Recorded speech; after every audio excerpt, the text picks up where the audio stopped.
जय महाकाल दोस्तों। आज हम आप लोगों के लिए लेकर आए हैं एसएससी CHSL 2024 का रीजनिंग का एनालिसिस। जो पेपर हमारा 3 जुलाई 2024 को सुबह 9 बजे से लेकर 10 बजे तक की पहली शिफ्ट में हुआ था। ठीक है, और ये वीडियो है हमारा इस सीरीज का 9वां वीडियो है। इससे पहले हमारे 8 वीडियो और आ चुके हैं जो कि हमारे चैनल पर उपलब्ध हैं। अगर आपने उन वीडियो को नहीं देखा है तो आप एक बार उन वीडियो को जाकर अवश्य देख लें, क्योंकि जो भी सवाल हैं एसएससी पेपरों में पूछ रही है वो सारे सवाल उस वीडियो में अवेलेबल है। इससे पहले और जो पेपर हो चुके हैं उनका वो संग्रह है उस वीडियो में।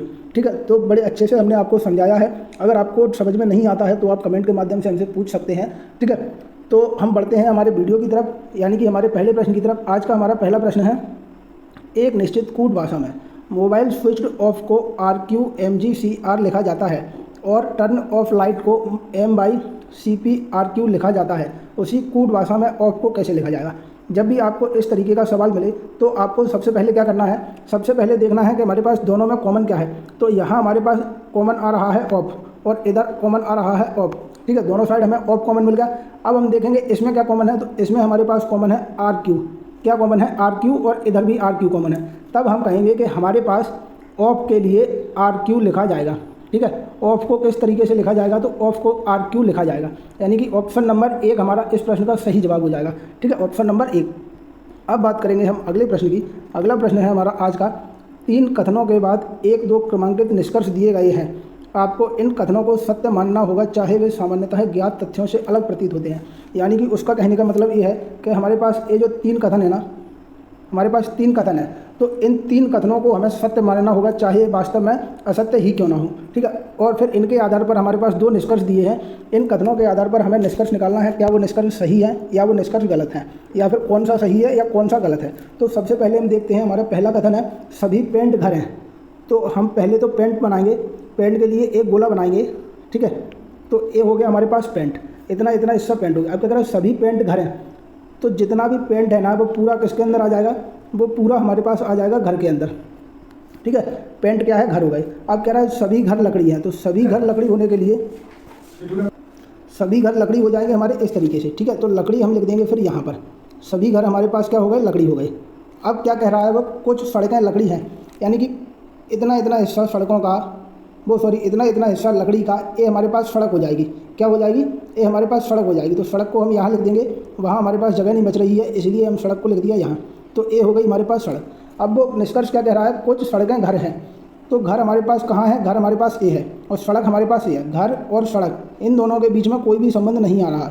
तब हम कहेंगे कि पहला निष्कर्ष हमारा गलत है। क्या है, पहला निष्कर्ष गलत है। अब कह रहा है सभी पेंट लकड़ी है, सभी पेंट लकड़ी है। ठीक है, अंदर वाला जो हिस्सा होता है ना वो बाहर वाला हिस्सा पूरे में जाता है।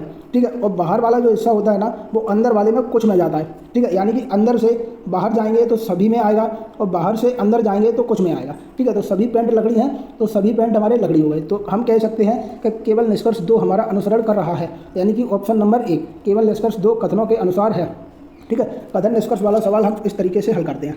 अब बढ़ेंगे हम अगले प्रश्न की ओर। अगला प्रश्न है हमारा आज का, दी गई आकृति के उस सही दर्पण प्रतिबिंब को चुनिए जो नीचे दर्शाए गए अनुसार दर्पण को MN पर रखने पर बनेगा। हमारे पास खड़ा हुआ दर्पण है MN दर्पण, और इसमें हमें क्या निकालना है, दर्पण प्रतिबिंब निकालना है दी हुई आकृति का। तो इसमें क्या होता है, लेफ्ट वाला हिस्सा हमारा राइट में पहुंच जाता है और राइट वाला हिस्सा हमारा लेफ्ट में आ जाता है। ठीक है, तो सबसे पहले हमारे पास आएगा एस हमारे पास तीनों में है, लेकिन इस वाले में एस हमारे पास क्या है, जल प्रतिबिंब का हो गया, तो इसको हम हटा देंगे सबसे पहले। एस के बाद हमारे पास आएगा 7। ठीक है, क्या आएगा, 7। तो 7 इसमें हमारा बिल्कुल रियल पोजीशन पर है, जबकि हमें दर्पण प्रतिबिंब चाहिए, तो ये भी हमारे पास गलत हो गया। अब हमारे पास ऑप्शन बचते हैं 2। ठीक है, 7 के बाद आएगा बी जब उल्टा होगा दर्पण में तो डी की तरह दिखेगा, तो डी हो गया, दोनों में सही है। अब बी के बाद हमारे पास आएगा 2, यानी कि 2 इस तरीके से है, तो हमारे पास 2 इस तरीके से बन जाएगा। तो हम देखते हैं इस तरीके से हमारा 2 किस में है, हमारे पास ऑप्शन नंबर बी में है, इस तरीके से 2। तो फिर हम कह सकते हैं हमारा ऑप्शन नंबर बी सही उत्तर हो जाएगा और ऑप्शन 3 हमारा गलत हो जाएगा। ठीक है, एक एक अक्षर को हम चेक करेंगे तब हम आगे बढ़ेंगे, और हमें समय का विशेष ध्यान रखना है पेपरों में, क्योंकि समय बहुत कम मिलता है और क्वेश्चन ज़्यादा होते हैं। ठीक है, अब बढ़ेंगे हम अगले प्रश्न की ओर। अगला प्रश्न है हमारा, Z+Y का अर्थ है Z Y का पिता है, Z-Y का अर्थ है Z Y की माँ है, Z×Y का अर्थ है Z Y का भाई है, Z/Y का अर्थ है Z Y की बहन है। ठीक है, इसके आधार पर हमें निकालना है A×B-C का क्या अर्थ है। तो सबसे पहले हम A×B देखेंगे, तो A×B का अर्थ है Z Y का भाई है, यानी कि A B का भाई है। A B का कौन हो गया, A B का भाई है, तो A आ गया हमारे पास प्लस में, और यहाँ हम लिख देंगे A B का हो गया भाई। ठीक है। अब बी माइनस सी, माइनस का अर्थ है माँ, यानी कि बी सी की माँ है। कौन? बी सी की माँ है। इस तरीके से लिख देंगे। अब हमारे पास क्या कह रहा है, पहला ऑप्शन देखेंगे, ए सी का पिता है, तो ए सी का पिता है, नहीं है, ए सी की माँ का भाई है। ठीक है, तो पहला ऑप्शन हमारा गलत हो जाएगा। अब दूसरे ऑप्शन में कह रहा है ए सी के पिता का भाई है, नहीं, क्योंकि ए सी की माँ का भाई है। ठीक है, तो ए भी ऑप्शन हमारा गलत हो गया। अगला ऑप्शन कह रहा है ए सी की माँ का भाई है, तो ठीक है, सी की माँ बी है, बी का भाई ए है, तो सी की माँ का भाई कौन हो गया? ए। तो ऑप्शन नंबर 3 हमारा बिल्कुल सही उत्तर हो जाएगा। इस तरीके से इसको करेंगे। अब बढ़ेंगे हम अगले प्रश्न की ओर। अगला प्रश्न है हमारे पास, दी गई आकृति के उस सही दर्पण प्रतिबिंब का चयन कीजिए जो दर्पण को नीचे दर्शाए अनुसार mn पर रखे जाने पर बनेगा। दर्पण प्रतिबिंब हमारे पास खड़ा हुआ दर्पण है, इसमें क्या होगा, लेफ्ट राइट में पहुंच जाएगा, राइट लेफ्ट में आ जाएगा। ठीक है, तो सबसे पहले आएगा हमारे पास 5, तो 5 हमारे पास पहले ऑप्शन में क्या है, ए हमारा जल प्रतिबिंब हो गया, तो इसको हम हटा देंगे। ठीक है, दूसरे वाले में सबसे पहले आ रहा है भी, लेकिन हमें सबसे पहले चाहिए 5, तो दूसरे ऑप्शन को भी हटा देंगे। अब चौथे ऑप्शन में हमारे पास भी आ रहा है और इस ऑप्शन में भी आ रहा है, तो इसको भी हटा के चलते हैं। केवल और केवल तीसरे ऑप्शन में हमारे पास 5 आ रहा है, बिल्कुल सही पोजीशन पर, तब हम कहेंगे तो ऑप्शन नंबर 3 हमारा सही उत्तर हो जाएगा। फिर हम पूरे को चेक नहीं करेंगे, केवल एक ही से निकालकर हम पूरे प्रश्न का उत्तर दे देंगे। अब बढ़ेंगे हम अगले प्रश्न की ओर। अगला प्रश्न है हमारा, यदि 3 अप्रैल 1996 को बुधवार था तो 7 अप्रैल 2001 को सप्ताह का कौन सा दिन रहा होगा? तो यहाँ हम सबसे पहले क्या करेंगे, 3 अप्रैल 1996 से हम 3 अप्रैल 2001 कहाँ तक, 3 अप्रैल 2001 तक देखेंगे विषम दिनों की संख्या हमारे पास कितनी है। ये हमारे पास हो जाएगा 3 अप्रैल 1996। ठीक है, अब हम देखते हैं कि 1996 से 2001 के बीच कितने वर्ष हो गए। तो 1996 से 2001 के बीच हो गए हमारे पास 5 वर्ष। ठीक है, कितने वर्ष हो गए? 5 वर्ष। तो 5 वर्षों के हमारे पास सबसे पहले आ गए 5 विषम दिन। अब देखेंगे 96 से लेकर 2001 के बीच में लीप ईयर कौन सा पड़ रहा है। तो लीप ईयर पड़ेगा हमारे पास 2000, केवल और केवल, जिसकी फरवरी बीच में आएगी। तो लीप ईयर का एक दिन और एक्स्ट्रा हो जाता है, तो एक दिन हम और इसमें जोड़ लेंगे, तो हमारे पास कुल विषम दिन हो गए 6। कितने विषम दिन हो गए? 6। अब हम 3 अप्रैल से, अब हम क्या करेंगे, 3 अप्रैल से 7 अप्रैल तक विषम दिन देखेंगे। 3 अप्रैल से 7 अप्रैल तक विषम दिनों की संख्या देखेंगे। तो 3 अप्रैल से 7 अप्रैल तक हमारे पास कितने विषम दिन हो जाएंगे? टोटल विषम दिन हो जाएंगे 4। कितने हो गए? 4। तो टोटल विषम दिनों की संख्या हमारे पास कितनी आ जाएगी? 6 तो हमारे पास ए वाले हैं और 4 हमारे पास ए हैं, तो टोटल विषम दिनों की संख्या हो गई हमारे पास 10। ठीक है, 10 विषम दिन हो गए। अब हमें क्या करना है, विषम दिन और निकालना है अंतिम। तो इसमें हम 7 का भाग लगाएंगे। कितने का? 7 का। जो हमारे पास शेष बचेगा वही हमारे पास विषम दिन हो जाएंगे। तो 7 का एक बार पढ़ा जाएगा और 3 हमारे पास विषम दिन बच जाएंगे। तो 3 हमारे विषम दिन हो गए। अब इन 3 का हमें क्या करना है, इन 3 को हमें इस बुधवार में जोड़ देना है। तो जब हम बुधवार में 3 दिन जोड़ेंगे तो हमारे पास क्या आ जाएगा, तो बुधवार में 3 दिन जोड़ने पर हमारे पास आ जाएगा शनिवार। क्या आ जाएगा? शनिवार। तो ऑप्शन नंबर 2 हमारा इस प्रश्न का सही उत्तर हो जाएगा। ठीक है, अब बढ़ेंगे हम अगले प्रश्न की ओर। अगला प्रश्न है हमारा, निम्न में से कौन सी संख्या दी गई श्रृंखला में प्रश्न चिन्ह के स्थान पर आएगी। तो सबसे पहले हम देखते हैं, हमारे पास एक श्रृंखला है और यहाँ पर है प्रश्नवाचक चिन्ह। हमें निकालना है प्रश्नवाचक चिन्ह के स्थान पर क्या संख्या आएगी। तो प्रश्नवाचक चिन्ह के स्थान पर संख्या निकालने के लिए सबसे पहले हम इनमें अंतर देखते हैं, इनमें अंतर कितने कितने का है, तभी हम प्रश्नवाचक चिन्ह के स्थान पर संख्या निकाल पाएंगे। तो सबसे पहले हम यहाँ पर संख्या लिख लेते हैं। संख्या हमारे पास है 549। संख्या हमारे पास क्या क्या आ गई? 549, 482, 439, 372, 329, 262 और 219। अब हम इनमें सबसे पहले देखते हैं अंतर। अंतर हमारे पास है 549 और 482 में अंतर आता है हमारा 67 का, यानी कि 67 का इसमें अंतर हो गया। ठीक है, अब 482 और 439 में अंतर होता है हमारा 43 का। कितने का? 43 का। अब 439 और 372 में फिर से अंतर आ गया हमारे पास 67 का। कितना आ गया? 67। फिर 372 और 329 में अंतर होता है हमारा 43 का। ठीक है, अब 329 और 262 में फिर से हमारे पास अंतर आ गया 67 का, और आखिरी में 262 और 219 में अंतर होगा हमारा 43 का। तो हमें क्या दिखाई दे रहा है? 67, 43, 67, 43 और 67। ठीक है, फिर से 67 और 43, 67 और 43, इस तरीके से बन रहा है। तो 43 के बाद अगली संख्या आएगी हमारे पास 67, जिसका अंतर होगा। तो इस 67 को हमें क्या करना है, इस 67 को हमें 219 में से घटाना है। तो 219 में जैसे ही हम 67 घटाएंगे तो हमारे पास 152 उत्तर निकल के आ जाएगा। कितना आ जाएगा? 152। तब हम कहेंगे कि ऑप्शन नंबर 1 हमारा सही उत्तर हो जाएगा 7वें प्रश्न का। ठीक है, अब बढ़ेंगे हम अगले प्रश्न की ओर। अगला प्रश्न है हमारा, उस सही विकल्प का चयन कीजिए जिसे दी गई श्रृंखला के रिक्त स्थानों में उसी क्रम में रखने पर श्रृंखला तार्किक रूप से पूरी हो जाएगी। हमारे पास दिया है, इस तरीके का सवाल है। इसमें सबसे पहले हम देखते हैं, कुल अक्षरों की संख्या निकालते हैं कि कुल कितने अक्षर हैं इस श्रृंखला में। तो इस श्रृंखला में टोटल अक्षरों की संख्या है हमारे पास 20। कितनी संख्या है? 20। तो 20 को हम क्या करते हैं, 20 को हम 5 को 4 भागों में तोड़ लेते हैं। क्या करेंगे हम 20 को 5-5 अक्षरों को 4 के क्रम में तोड़ लेंगे। यानी कि सबसे पहले तो हम लिख लेंगे T R I और C, फिर हमने डैश छोड़ दिया, फिर हम लिखेंगे T R I dash K, फिर T डैश I W और K। ठीक है, फिर से हम लिखेंगे डैश R फिर डैश T फिर K। अब हम इसमें देखेंगे कि क्या अंतर आ रहा है। हम इस तरीके से इस सवाल को सॉल्व करते हैं। तो सबसे पहले हम देखते हैं कि यहाँ इन तीनों में T आ रहा है, तो फिर यहाँ भी हमें T लिखना पड़ेगा। तो सबसे पहले यहाँ हमारे पास आ गया T। अब हम देखते हैं इन दोनों में और इसमें R आ रहा है, तो फिर हमें यहाँ भी R लिखना पड़ेगा। यहाँ हमने R ले लिया। फिर ठीक है, अब हमें दिख रहा है इन तीनों में I आ रहा है, तो समान बनाने के लिए यहाँ भी हम I लेते हैं। I ले लिया हमने, ठीक है, हमारे पास I आ गया यहाँ। अब हम क्या देखते हैं, इधर तीनों में K है, तो फिर यहाँ भी हमें K लेना पड़ेगा, तो हम K ले लेते हैं श्रृंखला पूरी करने के लिए।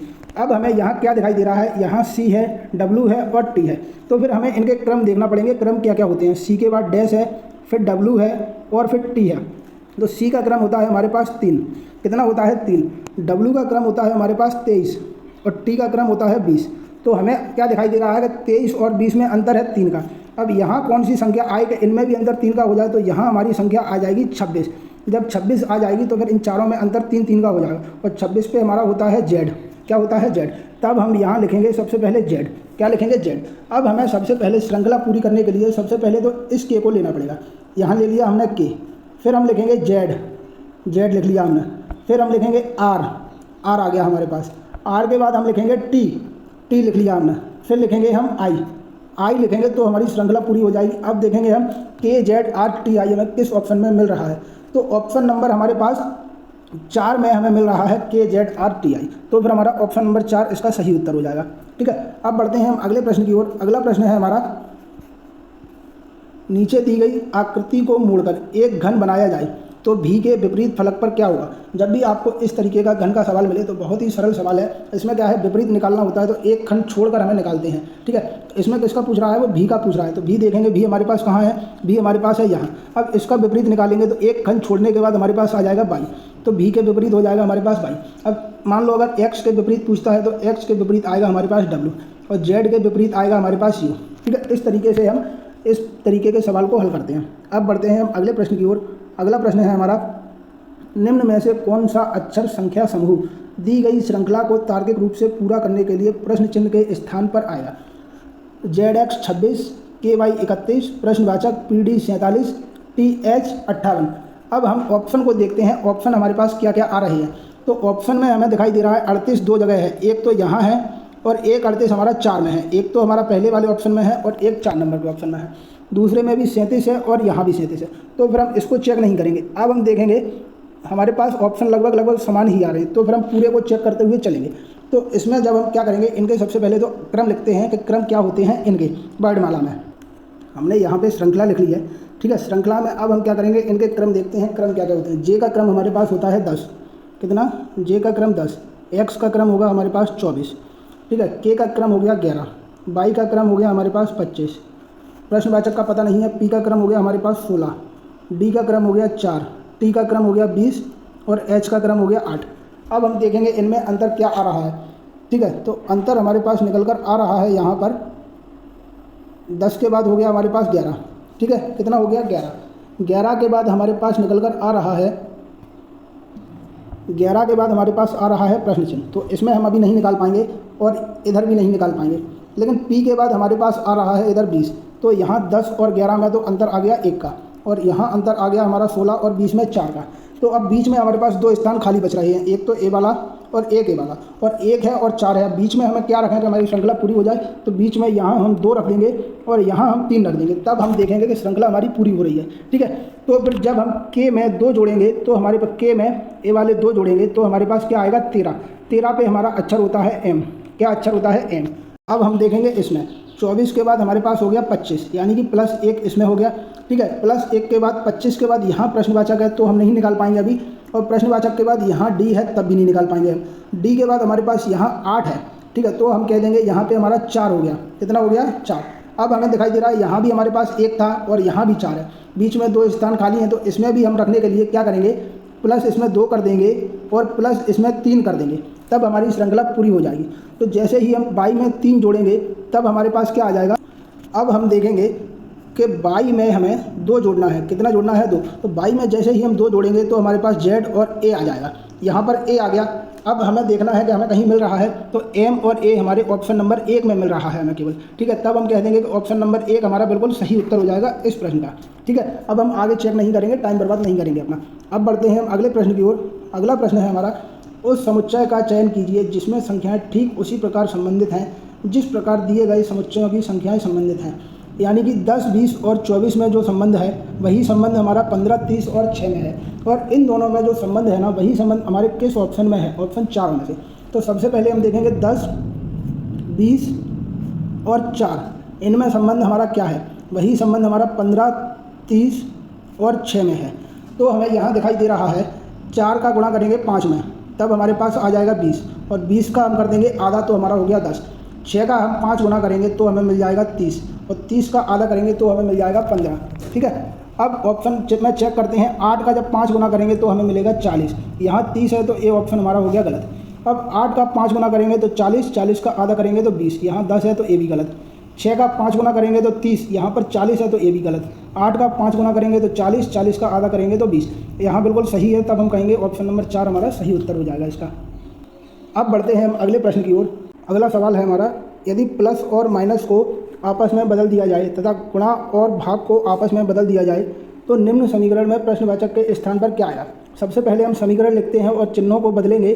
333, उसके बाद है हमारे पास इंटू को बदलना है हमें डिवाइड में, डिवाइड हमारे पास हो गया 3, फिर प्लस को हमें बदलना है माइनस से, माइनस का हो गया हमारे पास 11 के बाद माइनस है, माइनस को फिर हम प्लस से बदलेंगे तो प्लस हो गया हमारे पास 5, उसके बाद है डिवाइड को बदलेंगे हम इंटू से, इंटू करेंगे 5, इसको सॉल्व करेंगे तो सबसे पहले डिवाइड फिर इंटू, इसका मान हो गया हमारे पास 111, माइनस का 11 यहाँ हो गया, और प्लस का हमारा 5 इंटू 5 करेंगे तो हो गया 25, कितना हो गया 25। अब 111 में से हम 11 घटाएंगे तो हमें मिलेगा 100, कितना मिलेगा 100 मिल जाएगा, और इसमें 25 और जोड़ देंगे, जब 25 और जोड़ेंगे तो हमें मिल जाएगा 125, यानी कि ऑप्शन नंबर 3। इस तरीके से हम इस प्रश्न को सॉल्व करेंगे। इसी के साथ बढ़ते हैं हम अगले प्रश्न की ओर। अगला प्रश्न है हमारा, दी गई श्रृंखला में प्रश्न चिन्ह के स्थान पर क्या आना चाहिए। तो हमारे पास एक श्रृंखला दी हुई है, इसमें हमें निकालना है प्रश्न चिन्ह के स्थान पर क्या आएगा। तो सबसे पहले हम देखते हैं श्रृंखला हमारी है 499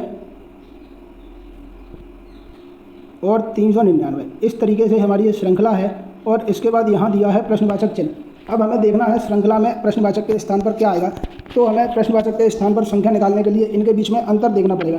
इनके बीच में हमारे पास अंतर आ रहा है 499 और 498 में अंतर होता है -1 का, 498 और 490 में अंतर होता है -8 का, ठीक है। 490 और 463 अंतर होता है -27, 463 और 399 अंतर होता है -64, कितना होता है -64। अब हमें यहाँ पर माइनस को हटा देते हैं तो हम देखेंगे यहाँ ए हो गया 1 का घन, 2 का घन, फिर हमारे पास हो गया 3 का घन, फिर हो गया 4 का घन। श्रृंखला समान है तो फिर अगली संख्या हो जाएगी हमारा 5 का घन, ठीक है। जब यहाँ 5 का घन होगा तो यहाँ हो जाएगा -125, कितना हो जाएगा -125। अब इस माइनस के 125 को हमें इस 399 में से घटाना है। जब भी हम इसको घटा देंगे तो हमारे पास निकल कर आएगा 274, यानी कि 274, ऑप्शन नंबर 2 हमारा सही उत्तर हो जाएगा 13 प्रश्न का, ठीक है। अब पढ़ेंगे हम अगले प्रश्न की ओर। अगला प्रश्न है हमारा, दी गई आकृति में कितने त्रिभुज हैं। तो इस आकृति में हमें त्रिभुजों की संख्या निकालनी है। तो सबसे पहले हम देखते हैं त्रिभुज हमारे पास हो गया 1, 2, 3, 4 और 5, एक 6, एक 7 और एक बड़ा वाला 8। कितने त्रिभुज हो गए, यहाँ तक हमारे पास 8 त्रिभुज हो गए। अब हम आगे बढ़ेंगे, 8 के बाद एक त्रिभुज हो गया 9, एक त्रिभुज हो गया हमारे पास 10, ठीक है, फिर 11 और फिर 12, कितने हो गए 12 त्रिभुज, और एक अंतिम त्रिभुज बचा है हमारे पास, ये 13 त्रिभुज। तो कुल त्रिभुज हमारे पास कितने निकल कर आ गए 13। ऑप्शन नंबर 1 हमारा सही जवाब हो जाएगा इस प्रश्न का, ठीक है। अब बढ़ते हैं हम अगले सवाल की ओर। अगला सवाल है हमारे पास, यदि प्लस और भाग को आपस में बदल दिया जाए तथा गुणा और माइनस को आपस में बदल दिया जाए तो निम्न समीकरण में प्रश्नवाचक के स्थान पर क्या आएगा। सबसे पहले हम समीकरण लिखेंगे 16 और चिन्हों को बदलते हुए चलेंगे। माइनस का 33, तो माइनस को किससे बदलना है, हमें बदलना है इनटू से, इनटू कर दिया हमने यहाँ पर। उसके बाद प्लस, प्लस को बदलना है हमें डिवाइड से, डिवाइड हो गया हमारे पास 11, 11 के बाद है भाग, भाग को हमें बदलना है जोड़ से, तो जोड़ हमारा हो गया 22, कितना हो गया 22, 22 के बाद इनटू, इनटू को बदलना है माइनस से, तो माइनस का हमारे पास हो गया 5। यहाँ हम सॉल्व करेंगे तो 33 और 11 को हल करेंगे तो इसका मान हो गया 3, 3 का जब 16 में गुणा करेंगे तो हमें मिल जाएगा 48, कितना मिल गया 48, 48 और 22 और 5 करेंगे, 48 में प्लस 22 करेंगे, माइनस का 5 करेंगे हम, तो 48 और 22 हमारे पास हो गया 70, कितना हो गया 70, और यहाँ हम 5 घटा देंगे तो हमें मिल जाएगा 65, कितना मिल जाएगा 65। ठीक है, अब बात करेंगे हम अगले प्रश्न की। अगला प्रश्न है हमारा, निम्नलिखित 4 अक्षर समूहों में से 3 अक्षर समूह एक निश्चित प्रकार से समान है और इस प्रकार एक समूह बनाते हैं, वह कौन सा अक्षर समूह है जो उस समूह से संबंधित नहीं है। तो जब भी हमें ऐसा सवाल मिलता है पेपर में तो हम क्या करेंगे, इन चारों ऑप्शनों में जो अक्षर दिए हैं ना, इनके हम वर्णमाला के अकॉर्डिंग क्रम लिखेंगे। तो सबसे पहले क्रम लिखने के लिए हम आर का क्रम देखेंगे। आर का क्रम हमारे पास हो गया 18, कितना हो गया 18। डब्लू का क्रम हो गया हमारे पास 23, भी का क्रम हो गया 22 और यू का क्रम हो गया हमारे पास 21। अब आई का क्रम होता है हमारे पास 9, कितना होता है 9। एम का क्रम होता है हमारे पास 13, एन का 14 और एल का 12। ठीक है, ए का क्रम तीसरे ऑप्शन में, ए का क्रम 1, एफ का क्रम 6, ई का क्रम 5 और डी का क्रम हमारे पास 4। चौथे ऑप्शन में पी का क्रम हो गया हमारे पास 16, यू का क्रम हो गया 21, टी का क्रम हो गया 20 और एस का क्रम हो गया 19। ठीक है, अब हम देखते हैं कि इनमें क्या अंतर आ रहा है। इनमें अंतर देखने के लिए 18 और 23 में अंतर होता है +5 का, कितना अंतर हो गया +5। 23 और 22 में -1 अंतर हो गया, 22 और 21 में -1 हो गया। यहाँ 9 और 13 में अंतर हो गया +4, 13 14 में अंतर हो गया +1, 14 और 12 में अंतर हो गया -2। ठीक है, अगले में 1 और 6 में अंतर हो गया +5, 6 और 5 में अंतर है -1, 5 और 4 में अंतर है -1, 16 और 21 में अंतर है +5, 21 और 20 में अंतर है -1, 20 और 19 में भी अंतर है -1। अब आप खुद बताइए कि अलग कौन सा है। तो अलग हमारे पास निकल कर आ रहा है 9, 13, 14 और 12, इनका अंतर सबसे अलग है, तो फिर यही हमारा सबसे अलग हो जाएगा ऑप्शन नंबर 2। ठीक है, बढ़ेंगे अगले प्रश्न की ओर। अगला प्रश्न है हमारा, एक निश्चित कूट भाषा में MENIAL को NIEAML लिखा जाता है और इनकम को CONMIE लिखा जाता है, उस कूट भाषा में FOREGO को कैसे लिखा जाएगा। इस सवाल को हम हल करेंगे। सबसे पहले इस सवाल को हम लिख लेते हैं। हमने यहाँ पर सवाल लिख लिया है। अब इस सवाल में हमें क्या करना है, ए जो है ना, इसके हम सबसे पहले क्रम लिख लेते हैं। M का 1, E का 2, N का 3, I का 4, A का 5, L का 6। इसको हम वर्णमाला के अकॉर्डिंग नहीं लिखेंगे क्योंकि हमें दिखाई दे रहा है इसी के अक्षर यहाँ सफल होकर लिखे जा रहे हैं। तो सबसे पहले लिखा है N यानी कि हमारा तीसरा अक्षर लिखा है, फिर लिखा है I यानी कि चौथा अक्षर लिखा है, फिर E यानी कि दूसरा अक्षर है, फिर A यानी कि पांचवा अक्षर है, फिर M पहला और L छठवा अक्षर है। इस तरीके से हमारे पास अक्षर लिखे हैं। इसमें भी देखेंगे हम 1, 2, 3, 4, 5 और 6। ठीक है, सबसे पहले हमारे पास तीसरा अक्षर है, फिर चौथा अक्षर है, फिर दूसरा है, फिर पांचवा है, फिर पहला है और फिर छठवा है। इस तरीके से ये लिखा है। तो इसमें हम सबसे पहले यहाँ डाल देंगे 2, 3, 4, 5 और 6। अब हम क्या करेंगे, सबसे पहले तीसरा अक्षर लिखेंगे यानी कि R। क्या लिखेंगे R। फिर चौथा अक्षर है हमारे पास E। कौन सा है E। दूसरा अक्षर है O। क्या है O। फिर पांचवा अक्षर है हमारे पास G। पहला अक्षर है F और छठवा अक्षर है O। हमारे पास REOGFO लिखा जाएगा। तो ऑप्शन नंबर 3 में हमें ये मिल रहा है, तो हम लगाएंगे ऑप्शन नंबर 3 हमारा सही उत्तर। अब पढ़ते हैं हम अगले प्रश्न की ओर। अगला प्रश्न है हमारा, यदि 15 जनवरी 2019 को मंगलवार था तो 29 जनवरी 2020 को कौन सा दिन था। ठीक है, तो यहाँ हम क्या करेंगे, 15 जनवरी से 29 जनवरी तक विषम दिनों की संख्या निकालेंगे।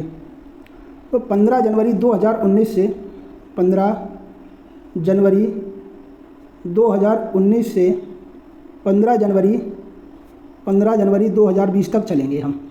तो यहाँ हमारे पास कितनी साल आ रही हैं, यहाँ हमारे पास केवल 1 वर्ष का अंतर आ रहा है। तो हमारा विषम दिन हो जाएगा केवल और केवल एक विषम दिन हमारे पास ए हो गया। अब 15 जनवरी 2020 से हम 29 जनवरी 2020 तक चलेंगे। तो 15 जनवरी हो चुकी है, अब हमारे पास दिन बचे हैं 14। कितने बचे हैं, 14 दिन बचे हैं। अब 14 में विषम दिन निकालने के लिए 7 का भाग लगाएंगे, पूरा भाग जाएगा तो शेष बचेगा हमारे पास 0। तब हमारे पास विषम दिन केवल और केवल एक ही बचेगा। अगर यहाँ कोई विषम दिन बचता तो उसको हम इस एक में जोड़ देते। यहाँ हमारे पास 0 बच रहा है तो एक में 0 जोड़ेंगे तब भी हमें एक ही मिलेगा। विषम दिन हमारे पास एक आ गया, इस एक को फिर हम मंगलवार में जोड़ देंगे। मंगलवार में जैसे ही हम एक जोड़ेंगे तो हमारा बुधवार निकल कर आ जाएगा। 29 जनवरी 2020 को कौन सा दिन हो गया? 29 जनवरी 2020 को हमारा बुधवार हो गया। इस तरीके से इसको हम हल करेंगे।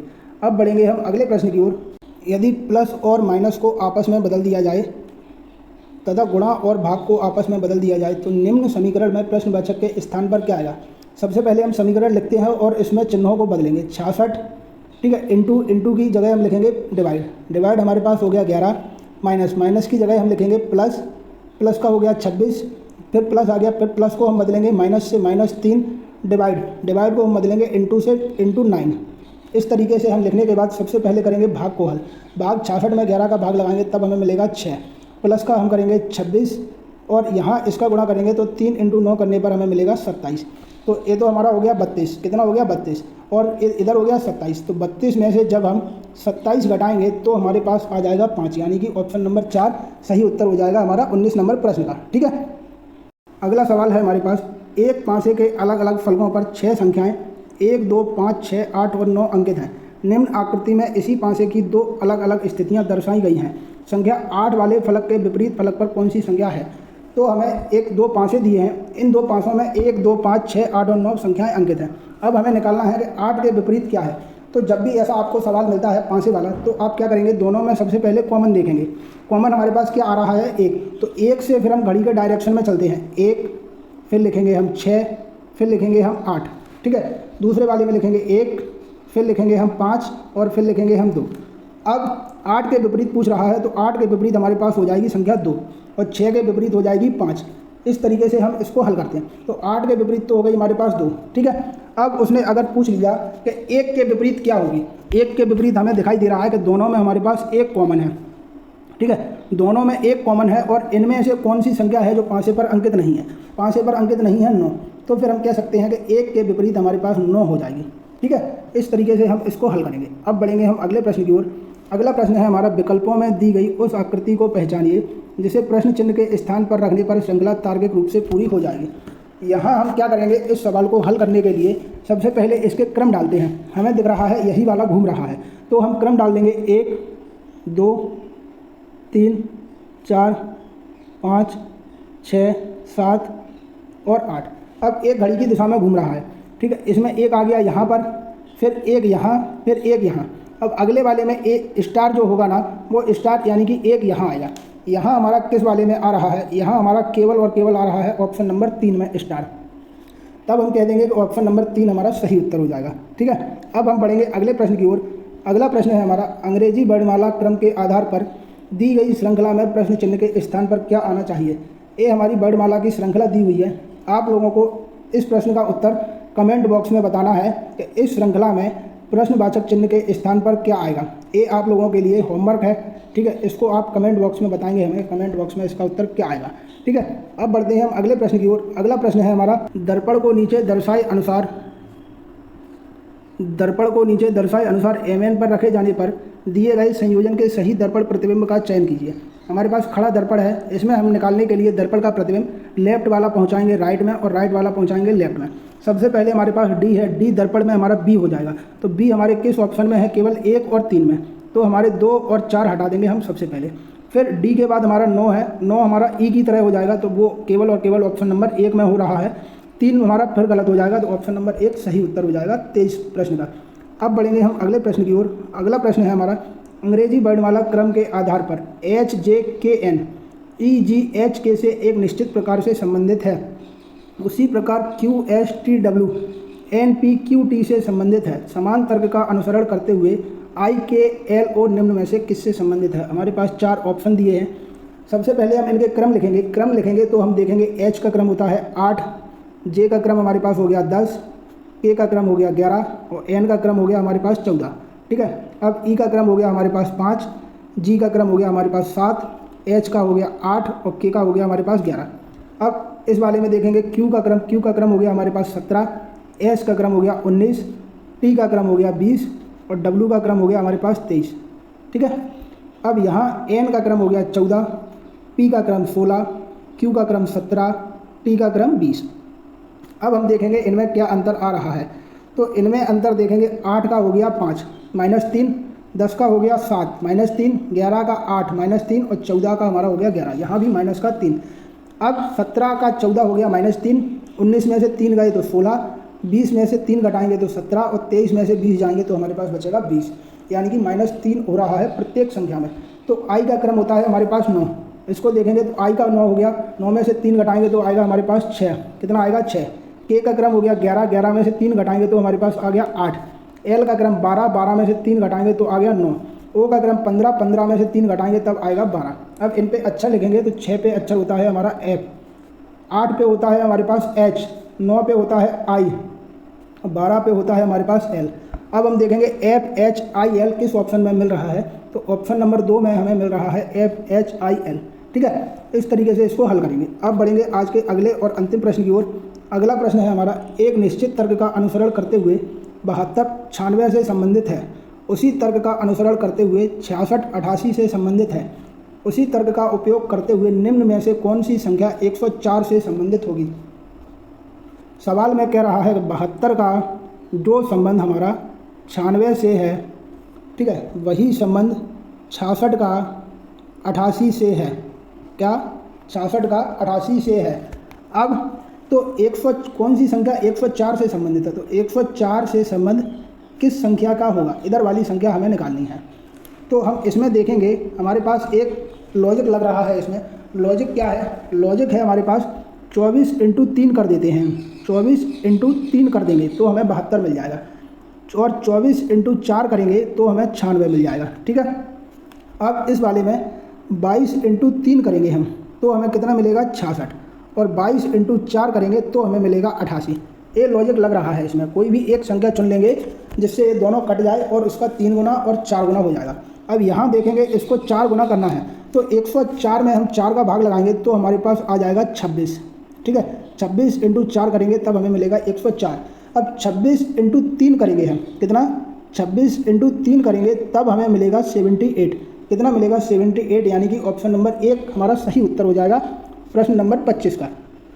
आशा करता हूँ आप लोगों को वीडियो अच्छा लगा होगा। अगर आपको वीडियो अच्छा लगा है तो आप वीडियो को लाइक कीजिए, शेयर कीजिए और सब्सक्राइब कीजिए। और अगर आपको कोई भी प्रश्न समझ में नहीं आया है तो कमेंट के माध्यम से हमको बताइए, हम आपको वो प्रश्न दोबारा से और अच्छे तरीके से समझाएंगे। हमारी यही कोशिश है कि आप अच्छे से समझें इसको और आपको पेपर में कोई भी दिक्कत ना आए। ठीक है, अगर आपको कोई भी प्रश्न समझ में नहीं आता है तो आप अपना प्रश्न हमें कमेंट में बताएं। हम कोई भी प्रश्न होगा रीजनिंग का तो वो उसका उत्तर आपको हम देंगे। ठीक है, हमारे साथ बने रहने के लिए बहुत बहुत धन्यवाद। मिलते हैं कल नए वीडियो के साथ, तब तक अपना ध्यान रखिए।